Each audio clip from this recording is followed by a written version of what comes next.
Assalamualaikum warahmatullahi wabarakatuh. May tanong dito ang ating sister na sa tingin ko hindi po siya Muslim, siya ay non-Muslim, si Runas Vandiyarkan.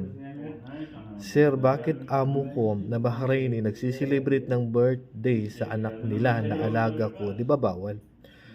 Bawal po talaga sa Islam ang pagdiriwang na maliban po sa malaking pagdiriwang namin sa Islam, taon-taon ang Eidul Fitr sa pagtatapos ng buwan ng Ramadan at Eidul Adha sa buwan po ng pagsasagawa po ng Hajj. Yan lang po yung malaking selebrasyon namin.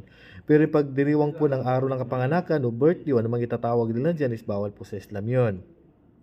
Kailanman hindi po basihan ng gawain ng tao kasi ang tao po nagkakamali po. Ang tao po hindi po perpekto, ang tao po ay makasalanan. So hindi po basihan ang mga Arab sa pagpapahintulot ng isang ipinagbabawal kasi tao po sila na nagkakasala at pwedeng tama ang kanilang ginagawa.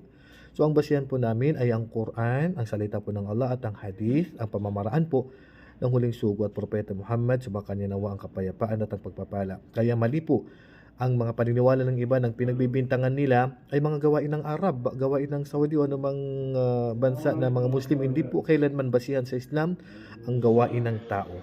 Okay? Ang basihan po sa Islam ay ang aral ng Islam mula sa Quran at Sunnah po. Allahu a'lam. Assalamualaikum warahmatullahi wabarakatuh.